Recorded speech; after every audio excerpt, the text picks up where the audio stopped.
In questa puntata di Trieste d'Arte ci occupiamo della collezione Maya Cesare Fabietti. Vi avevamo giusto accennato qualche puntata fa, magari troppo velocemente, e invece in questa puntata ne parliamo più diffusamente, sempre con la dottoressa Marzia Vidulli che è al mio fianco. Allora, intanto da che cosa cominciamo, dottoressa Vidulli? Io direi parliamo prima di Cesare Fabietti, perché è anche un personaggio straordinario, se vogliamo.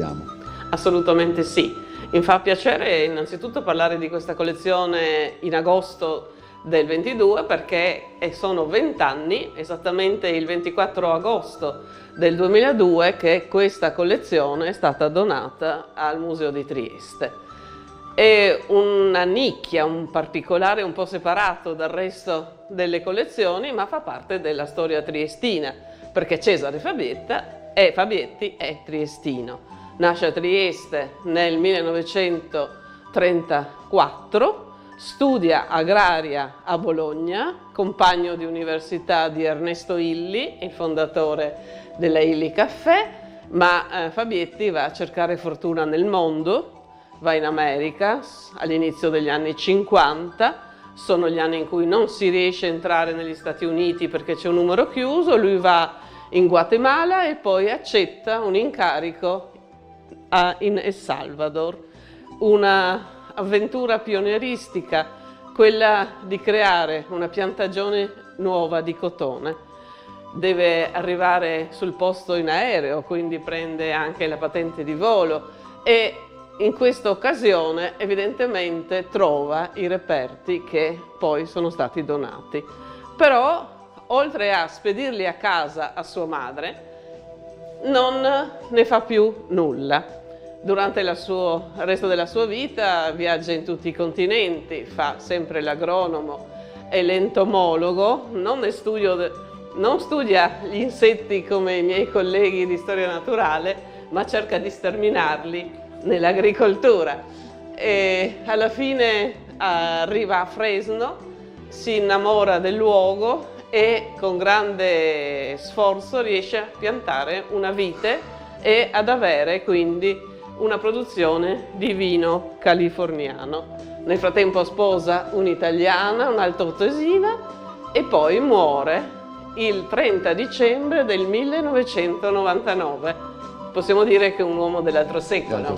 E parliamo anche della cassa, che rimase intatta praticamente, non venne aperta. Non venne aperta e fu portata a casa della moglie in Alto Adige, e rimase chiuso perché lui non volle dire che cosa c'era e perché c'era questa cassa.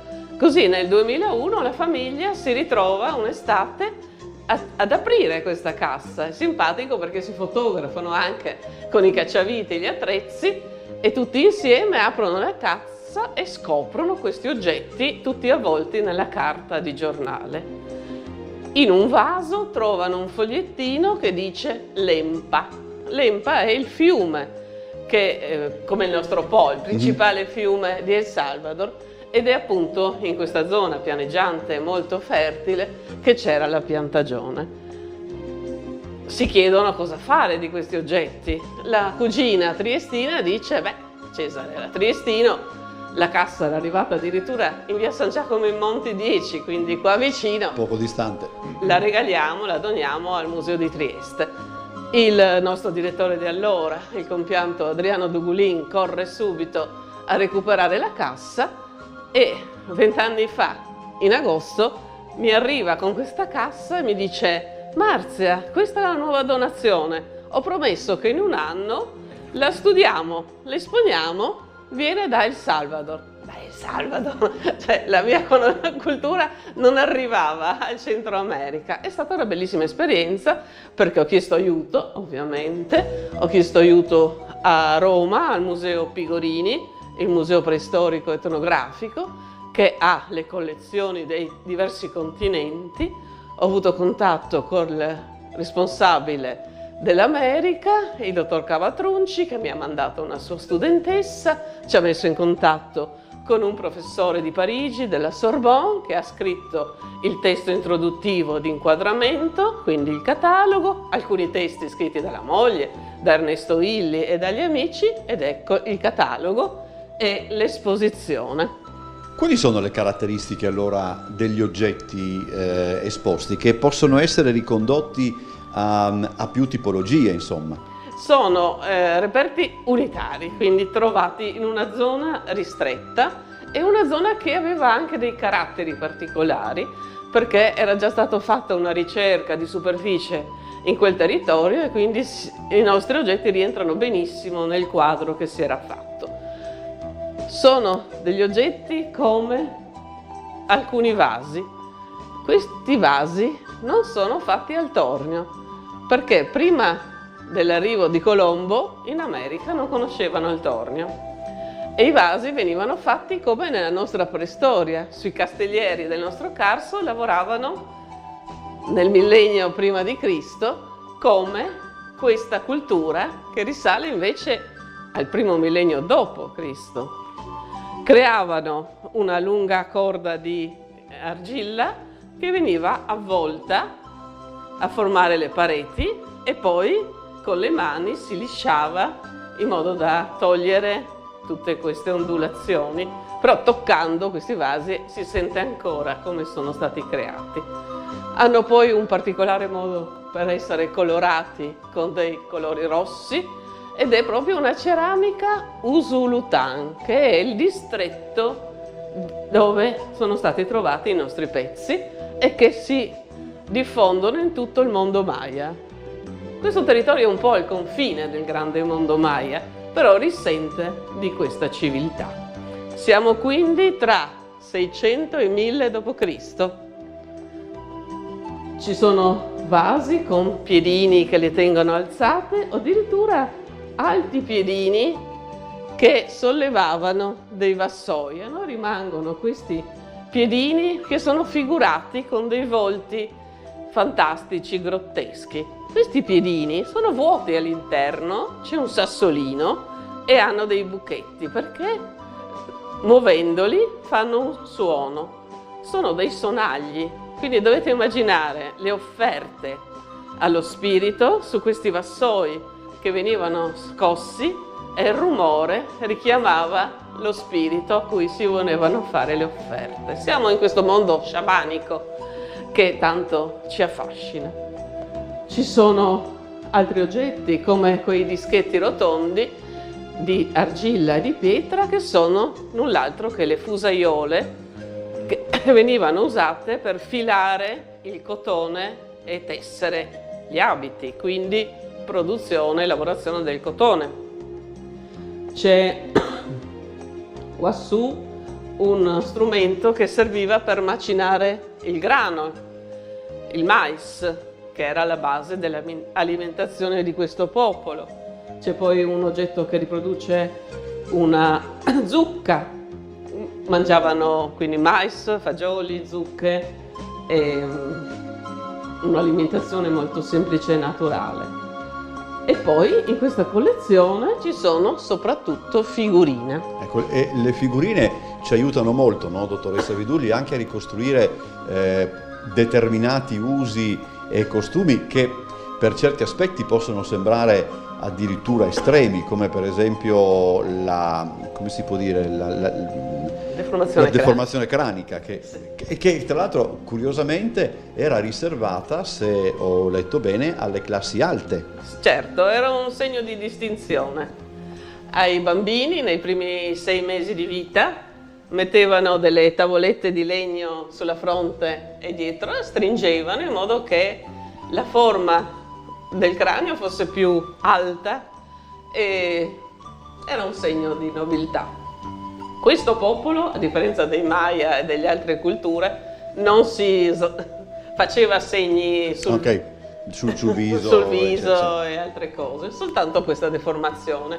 E lo vediamo sui volti maschili soprattutto, che hanno dei copricapi particolari formati da alcune placche orizzontali, sulle quali vediamo anche una testina di un uccellino e a fianco dei tratti che indicano le piume.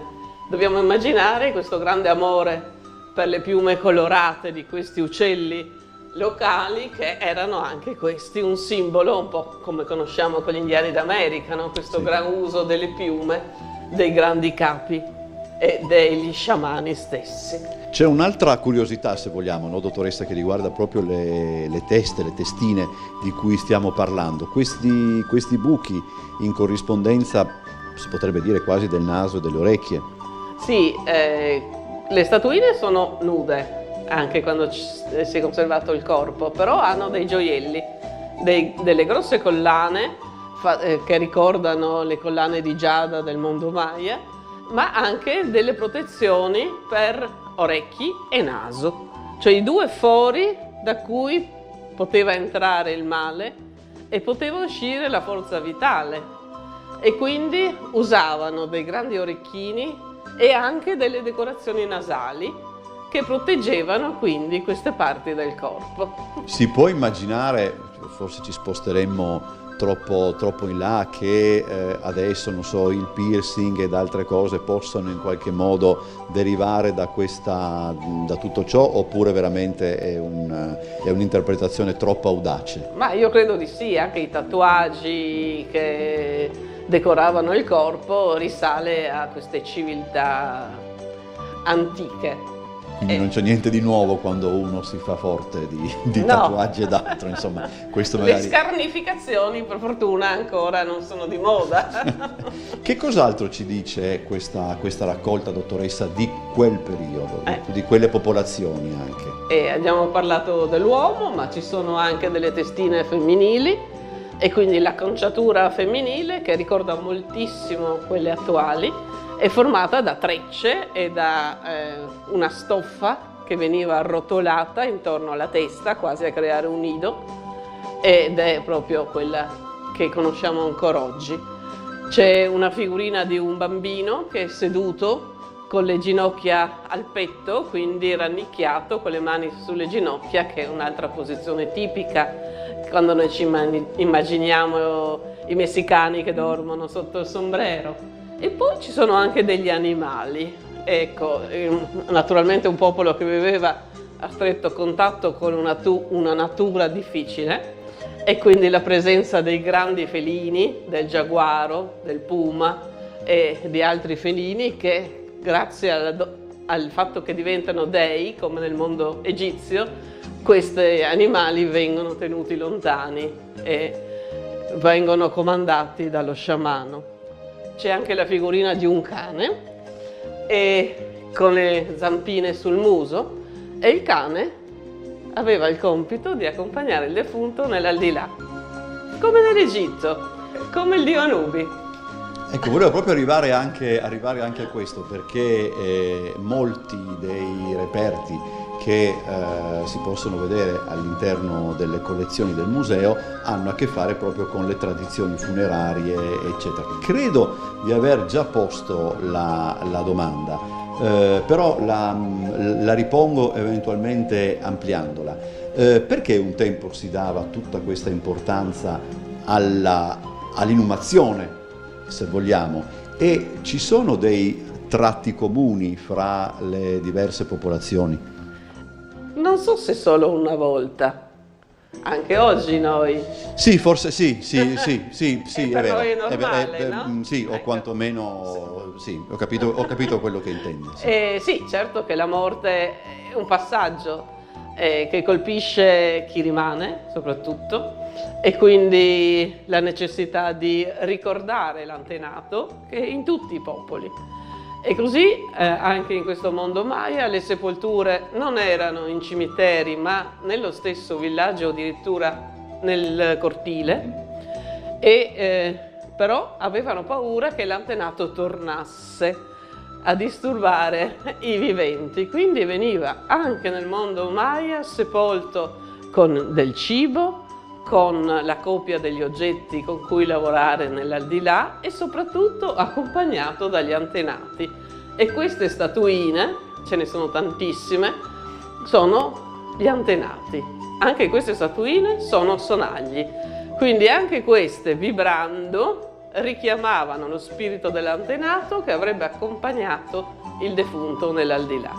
La paura che il defunto torni è tipica di tutti questi mondi, del mondo romano e anche delle credenze popolari moderne, quindi non è cambiato molto. Il sonaglio poteva eventualmente anche segnalare il ritorno del defunto o non è concepito in tal senso? No, non è concepito in tal senso, non lo richiamavano, forse sì, lo sciamano usava il sonaglio, la musica per far arrivare gli spiriti, sì, ma non nella casa o in questo senso. Però è interessante, no, sottolineare ancora una volta che grazie a questi costumi noi conosciamo parecchio di civiltà scomparse e si possono studiare appunto grazie a tutti questi reperti che vengono rinvenuti. E la fascino dell'archeologia. Questi oggetti, soprattutto la ceramica e gli oggetti in pietra, ci raccontano moltissimo, soprattutto di popolazioni che non scrivevano e quindi bisogna conoscere tramite gli oggetti e le poche fonti che abbiamo di loro. Io direi concludiamo questa puntata, dottoressa, con una riflessione che non c'entra tanto con Trieste d'Arte, però dobbiamo anche farla e riguarda il successo delle serate che insomma si sono susseguite nel giardino del museo. Ce n'è ancora una martedì prossimo dedicata all'Egitto. Avete dovuto mandare la gente a casa anche, insomma, che è sempre un peccato, è sempre triste, però nello stesso tempo denota il successo dell'iniziativa. Sì, abbiamo avuto un afflusso di pubblico enorme, ci aspettavamo perché il tema era Egitto e l'Egitto tira molto e forse da molto tempo che non ne parlavamo. Io ho chiesto 200 sedie, che a tutti è già sembrato molto, e non avevo capito che oltre alle 200 sedie non potevo far entrare le altre persone che sarebbero state in piedi o che si sarebbero portate il plaid, che è una cosa molto carina. Purtroppo abbiamo dovuto chiudere e mandar via la gente, per cui se aprivamo i cancelli alle 8, alle 7:15 avevamo già la gente in fila e aperta la porta tutti correvano giù per le scale dell'orto lapidario per prendersi i posti in prima fila, quindi molto entusiasmo, veramente tutti molto soddisfatti. È stata una bellissima esperienza, sono state 4 serate dei martedì e il tempo è stato buono, a parte un po' di bora che disturbava soprattutto la musica, però è stata una bellissima manifestazione. Martedì c'è l'ultima? Martedì 30 è l'ultima serata, parleremo sempre di scrittura egizia, non tanto di geroglifici, ma ricorderemo che gli egizi scrivevano anche in 2 modi più corsivi, perché i geroglifici sono quelli monumentali, scrivevano in ieratico e in demotico, e continueremo a illustrare quello che c'è scritto sui nostri pezzi e ricorderemo ancora la scoperta della tomba di Tutankhamon, che anche questo è uno dei centenari che cadono nel 22, 100 anni dalla scoperta della tomba, per ricordare che a novembre ospiteremo qui in museo una ricostruzione virtuale, per cui con il visore si potrà gratuitamente, quindi è un'offerta del comune, entrare, abbattere la porta, entrare e scoprire la tomba come l'ha trovata Howard Carter nel 1922. Dottoressa, tanti appuntamenti. Grazie per essere stata con noi anche questa settimana. La prossima volta che ci vediamo sarà all'Orto Lapidario. Sì, alla mia sezione è separata perché non mi bastava tutto questo edificio e quindi anche in Castello il Lapidario Tergestino. Chiudiamo allora qui questa puntata di Trieste d'Arte, grazie a tutti, appuntamento alla prossima settimana.